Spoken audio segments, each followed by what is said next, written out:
Yes, indeed. We're live on Facebook right now. Shout out to everybody on Facebook locked on to Power 95. We're stepping inside of your morning trend, which is coming to the kind compliments of Rick's Cafe.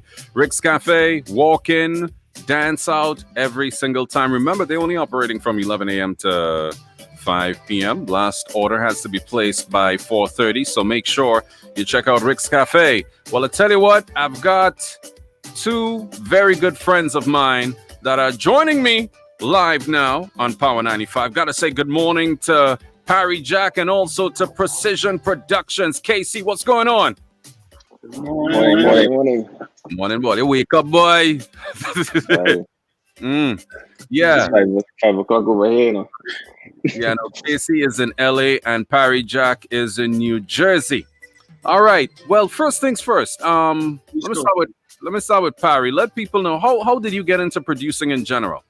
Well, I've been a musician for a long time. I've been playing since I was 15 years old, and when I came in after high school, I got into I was playing with bands, you know what I'm saying? And after that, I got into music production because I met a friend who had a studio, and he said, "You can play, you can do this, and why don't you come to my studio for me?" And that was way back in like probably 1999. Right. 2000, yeah. So it's been a while. And ever since I've been doing it, and each year getting better. And for those who don't know, let us know some of your more recent hits that you're responsible for. Recent hits. Carry On, the Patrice Roberts. Carry On, Marshall Montano, and Problem Child Feed It. You also guitar rhythm, also kickstand rhythm. Corner rack rhythm. Right. So those and that's with Patrice Roberts. I Like It Hot on those songs. Yeah, that's the kickstand rhythm. Right. KC, I know you've been in this thing for a minute. As a matter of fact, I didn't realize that you were my neighbor when I used to live in Trinidad. How did it start for you? Because I remember you from a very young age doing this thing. Not that you're old, but you know what I mean. For me, it started because of my dad. I think I started probably before the age of 9, 10. But I think 10, 11 is when I really did my first song and started taking it serious. What was your first song? Boy, it's still a toss-up on that. I think it's either between an Iowa or a group back then named Chemistry. This is so long ago, so I'm not really sure. But yeah, I got into it because of my dad, and the studio was home, and I would crawl into the studio and peek on and sneak and look at what's going on. And then when everybody left and he was out the studio, I would go and interfere and try to figure it out and try to make music by myself. And with that, started mashing up things and spoiling connections and well, that's how I learned the studio, because I was mashing it up and I was spoiling things. And then every time I had to call him to be like, "Hey, how are fixing this?" And from learning how to fix it all the time, then I started to figure out the inner workings and the signal flow. Until years down the line, he started calling me to fix things because I would have been able to figure it out faster. So that's kind of how that whole thing came about. Parry used to mash up anything? Still mash up things. Still mash up. All right. I want to find out something. Casey, well, just in case some people are under a rock, let them know some of the work that you've done. Work that you've done. Recent, I would say voice. I think most of voice run would be Chased Alive, Alive and Well. Recently, Pretty, You're Bad. Antilles Rhythm, to go back a little bit, but that's a classic. Yeah. Marshall Run, Mr. Fett, Bottle of Rum, Fog, Kerwin, Bacchanalice. Just to name a few. All right, Casey, you can stop now. Just to name a few. Something I want to find out though. Both of you all, Parry, you could start. What would you say is the difference working with the bigger artists in the game versus the younger ones that are coming up? The bigger artists a lot of times didn't know what they want and know the inner workings of like production and recording. But the younger guys, they have no clue how to record, you know, and that's one of the issue that I have. The recording is distorted, or the recording is like disorganized all over the place, and Right. But the funny thing is working with sections like that make me better at what I do. So Right. but right now, because I work the workload, it's very hectic to work on projects like that. I tell them organize your stuff before you send it to me. Right. So Casey, what would you say is the biggest difference for you? Because same like Parry, you've worked with the big names, and you've also had some younger ones that you've taken under your wing. What's the biggest difference with both? Well, with experience, just like what Parry's talking about, with experience brings studio experience and studio etiquette. So some artists may not have a record in a studio, so it's difficult for them. Sometimes they don't know simple things. Simple in our world, but things like doubling a vocal or punching in a vocal, like stuff like that. But they catch on quickly. That's one of the main things.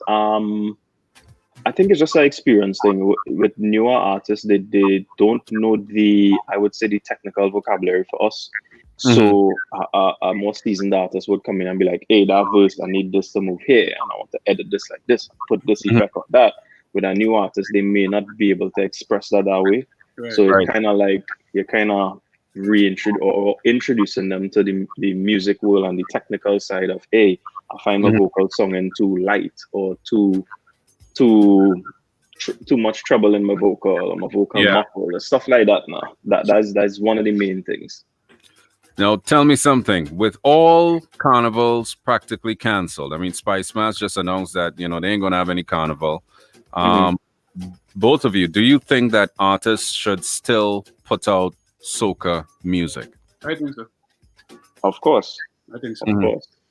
The reason behind that, right? The reason I would say that now is the best time because you're touring and making money. I think now is the best time to actually record. You're not making money, so how else are you gonna support your fans? Okay, you have to record, put music out, let your fans buy your music. Here, you have a big platform like Instagram, you have Facebook. Here, just put a new record out. Right. It's $129 is 99 cents. Yeah. Casey, that's gonna work on right now is EPs, right, Casey? Huh? Like they got like an EP, like 4 songs, put out 4 songs. But not even. Singles will work now too. Just to continue on Parry point, I'm a strong advocate for streaming. As much as yes, we produce and we may do one-off singles. Streaming is kind of the new thing. It's very beneficial to producers, especially. Some artists benefit from it as well, depending on ownerships and all of that, which is the next topic. But back to the question is, I think streaming never dies. So yes, you mightn't be touring, you mightn't be flying everywhere and on a stage. Streaming never dies. You can put out music and it will stream anytime. Anytime. So now is the time. Now is the time. Best time, bro. Now is the time because you have an audience right now. Practically everybody is online and so on. Now, I want to find out something else. What should a new artist be aware of before they even step into a studio to record? What would you say a new artist needs to be aware of? Because there's the business of music as well, right? That many of the younger ones getting into the game aren't aware of. They get excited when they hear a beat or so, and they just want to, as I say, do a thing. And then when the song ends up going somewhere, then you start to have the money discussions. What do you think artists need to be aware of before they even start to record? Who wants to go first? That music business topic is a tricky topic. It's hard to say be aware of the music business because that topic, even myself and I'm sure Parry would say, we still learning little things and refreshing every year as things might start changing. But still be aware, still understand you're in the studio as the artist or you're in the studio as the artist / owner of the song, etc., etc. Just be aware of the negotiations. I would also say, and this might sound ridiculous, but come in the studio prepared. So many times I've recorded artists who reach in the studio and asking for food and asking for something to drink, and it's like, bro, artists come in the studio. Yeah, like I ain't get to eat for the day, boy. Where you had it? But Parry, I spoil them, Casey. spoil. You have a parlor. You have a parlor in your studio. I'm too much of a nice guy. I always give them everything. No, I mean, water and thing is fine, but if you know you're coming to perform, if you come in to perform and have energy on a song, you need to eat. Right. Something as simple as knowing your lyrics as well. A lot of artists come and they don't know the lyrics of their songs. Right. That one I can't deal with. Yeah, and it sounds so simple, but you wouldn't believe how many times we have to deal with that. Yeah. You mean they're singing and they forget? No, just sit They down. don't even know it. They don't even know it.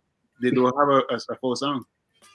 And they come to record and they sit down there and want to write lyrics. I mean, nothing really wrong with that. I mean, sometimes it's a good vibe to sit in the studio and create. No, but sometimes this song written already and they just don't know it. They're trying to learn it in the studio.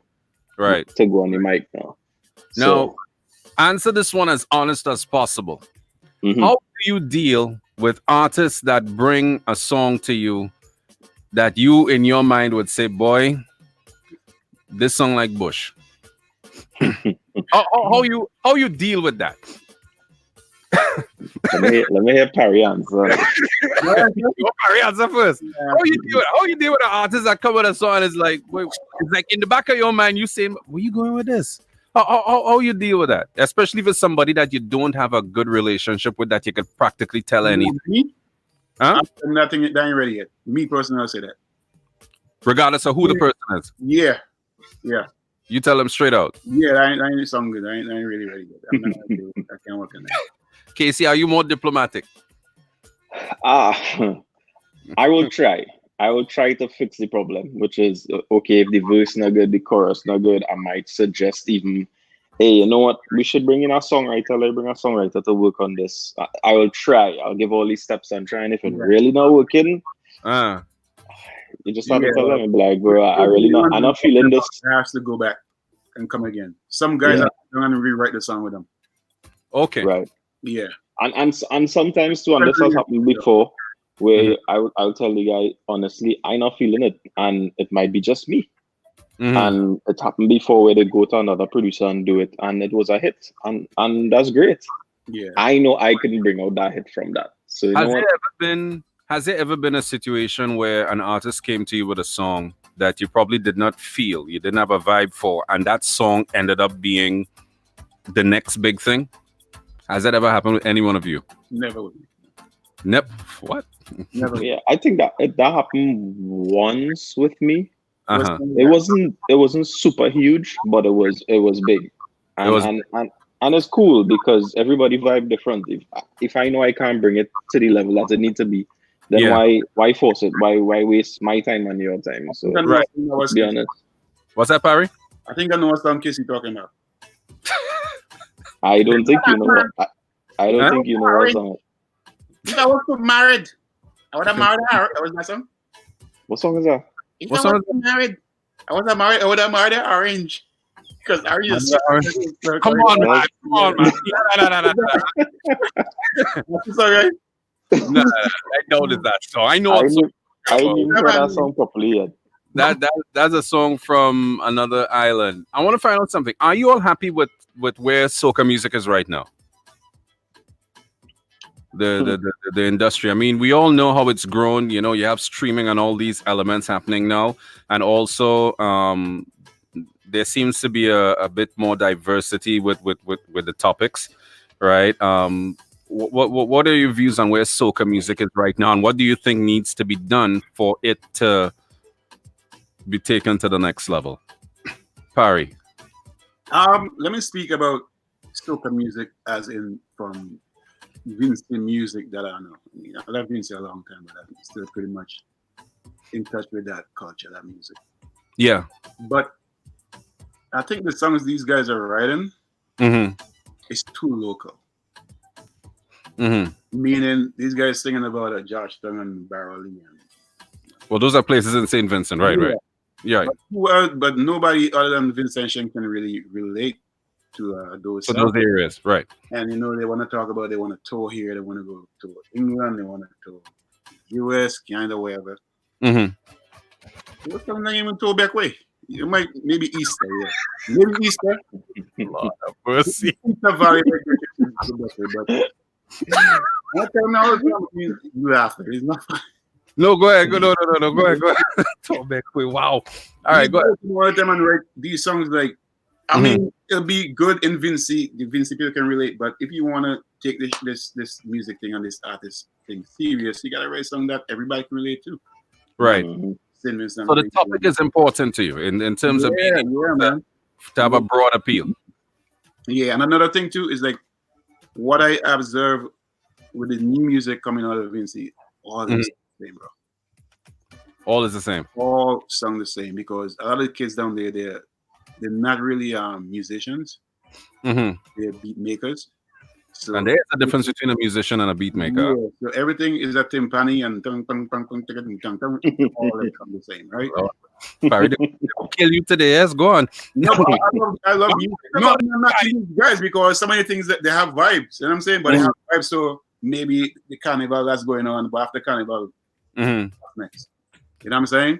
So that's why, I mean, you can do that, but do something else too that can actually like something more mainstream. Or more like, if you say Caribbean white, is that a thing? Well, I understand. Let's say just stick to mainstream, more mainstream. More mainstream. Everybody can relate to every island. I mean, there's island people living everywhere. You know? Casey, what do you think? What's the question again? That's Soca, the state of Soca right now. How happy with where Soca is now? What do you think needs to be done for the genre to take off? That's a loaded question, but all right. I am happy where it is. I've seen where it's grown, and this is me talking from as a producer and also the economical side as a producer with stream and everything. I've seen where it's grown from 2013 to now, and almost tripled, probably even 4 times bigger than what it was back then. Even artists and the reach of the music is even further. Artists touring in places I never even thought they would be in. So it's grown a lot. Can it be bigger? Hell yes, of course. But I think it's growing a lot. It's doing great. For it to reach further, I believe that as a genre we need to be recognized from the music boards that can make those decisions, not the iTunes and the Spotify's, but more so the Grammys and the recording associations that could make that decision. I think that's where it would really, really get the next step and the legs to jump forward or to leap forward. Do you think that the topics would also determine that, as Parry was saying in his point, that, depending on what you're singing about, could determine? I mean, yes, and I'm probably gonna get some backlash for this. I think it's yes and no, because at the end of the day, there's some of it that makes the genre great, the topics, because it's festival music, yes, but at the same time, yes, you don't want to drown it with just jump and wave and rag and flag. So it's kind of is a weird thoughts of where can we do a power soca with just straight love song and no jam and wine.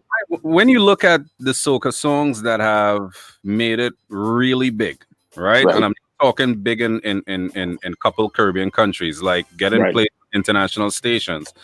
The most recent one that would come to my mind is Kevin Little, Turn Me On.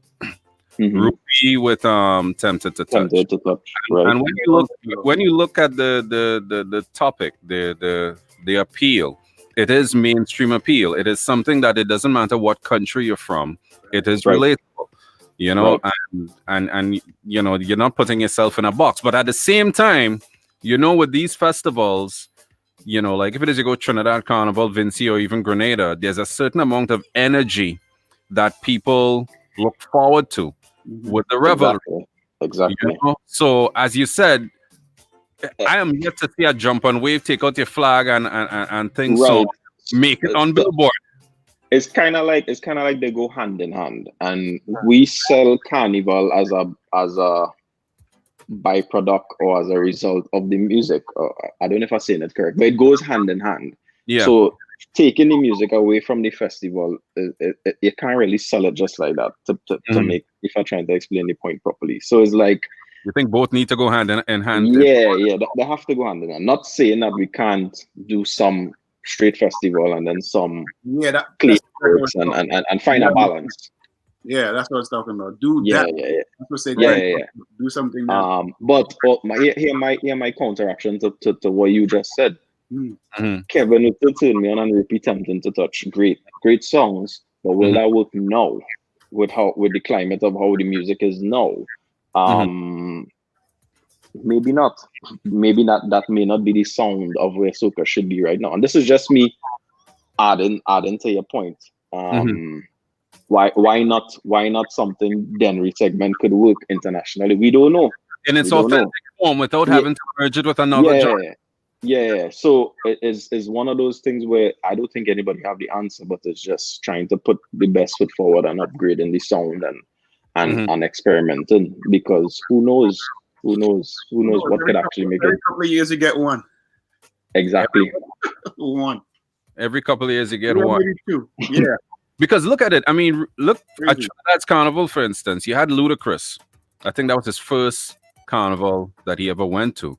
And he was walking down the road singing Savannah Grass and embedded in the culture. Because, many times, unless you go to a carnival or a festival, unless you're there within the culture, you don't get it sometimes. Right.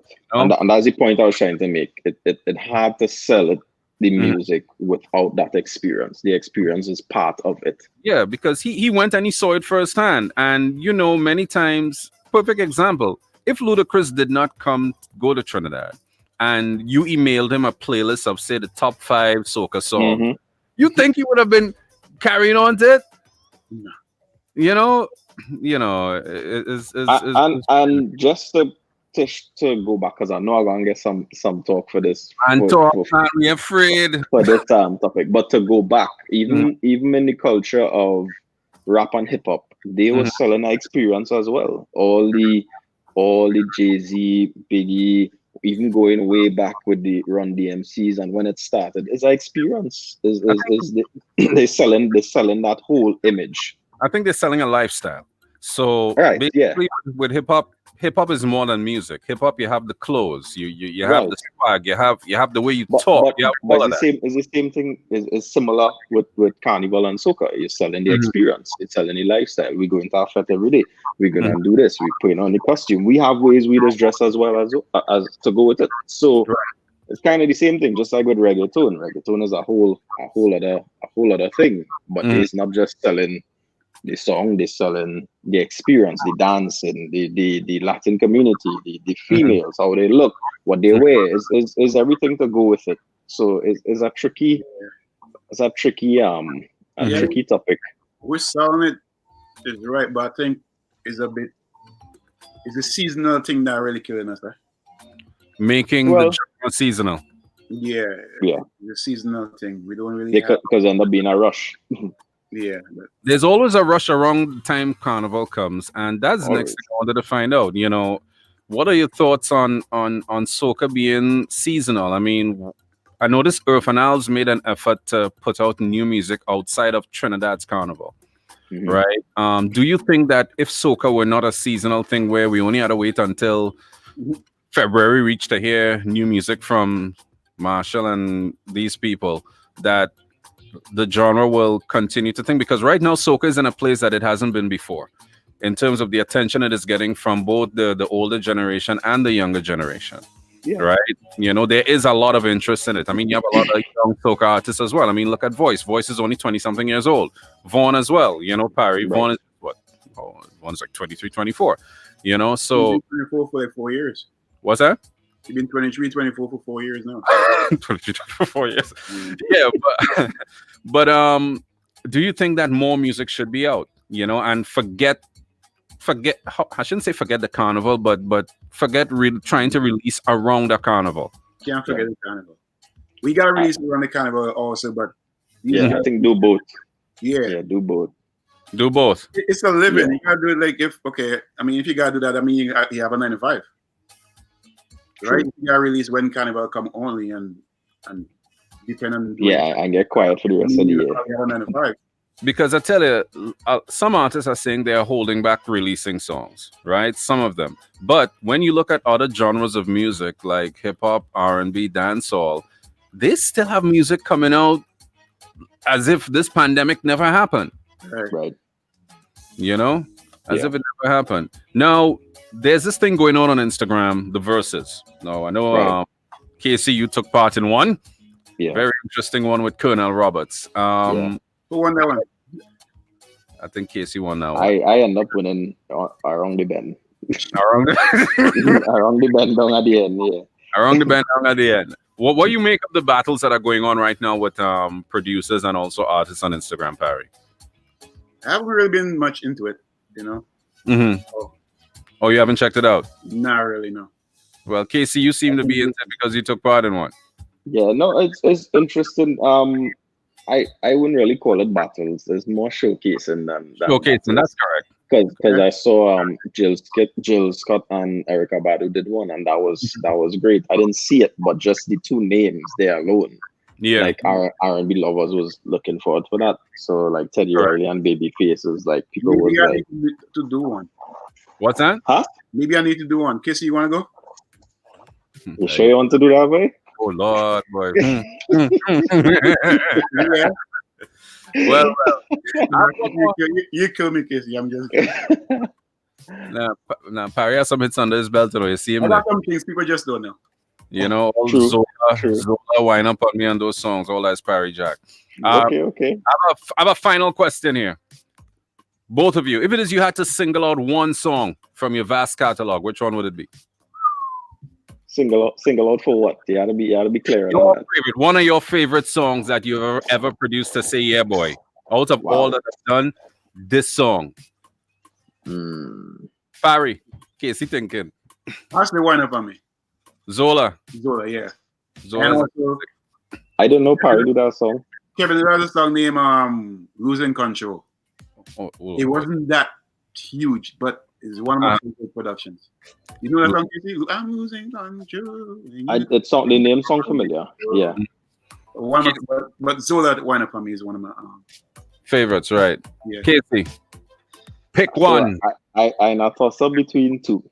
Now, my current favorite, I would say, is the Pretty, Yeah Bad.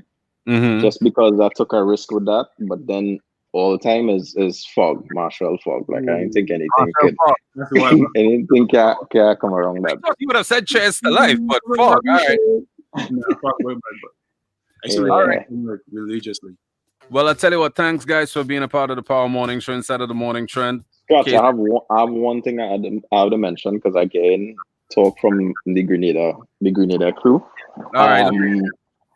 So just to mention, we actually won road match. I can't remember the year, but when we had Soca Banton Over Your Head, and I get in talk since you asked me about what I didn't mention the Grenada songs. So how you could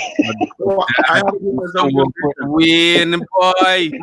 Is we himself? Like Sheldon Douglas. Oh, you did Sheldon Douglas. Yeah. Oh, you did Sheldon Douglas is hot. I think I know that song. Yeah. Yeah, feeling hot. Right. Yeah, that was one of mine. So yes, I must mention the Soca Banton Over Your Head. Grenada often. Yeah, I was there a lot. Even up the alley rhythm, that whole long list. I think Controversy was the next song this years ago. But shout out to Wayne Green and the home base crew and all the Grenada fam. Yeah, I used to be there. I think I was practically living in Grenada at that point. There was a point in time Casey used to be in Grenada Precision all the time. I remember for months. It was fun though. It was fun. I've never been to Grenada. You've never been to Grenada? You need to change that when this pandemic is over. You just want to be in transit. Anyway. Anyway, guys, it was a pleasure having you on the Power Morning Show this morning. People on the Facebook appreciating the information, especially the new artists that, to hear from those who have been doing this for a while. All right? Right. Thanks for having us. What's that? Thanks for having us. Of course, yeah. Was a pleasure having you guys. FIFA later. Me and you really friends right now in FIFA thing, but Yeah, go back in it. Man, Parry a dead man in FIFA. Come on, man. Come on, man. Don't go there, man. But that's why you're all playing FIFA. Let's end on a good note, now, man. I mean, I don't want to depress anybody. Off your cards, and then we play. All right, Parry. Very well. Thanks, guys, for being a part of the Power Morning Show. All right. All right, man. All right, take care, man. Yes, indeed. That was Parry Jack and also KC from Precision Productions. Keep it locked on the Power 95. That was your morning trend. It came to you the kind compliments of Rick's Cafe. Don't forget on Rick's Cafe's menu, they have several things on their menu right now. The menu has been scaled down a bit, with the pandemic and so on. And they open from 11 a.m. and go until 5 p.m. You must place your last order by 4:30 p.m. All right. Big up to Rick's Cafe for making your morning trend possible. Rick's Cafe, walk in, dance out.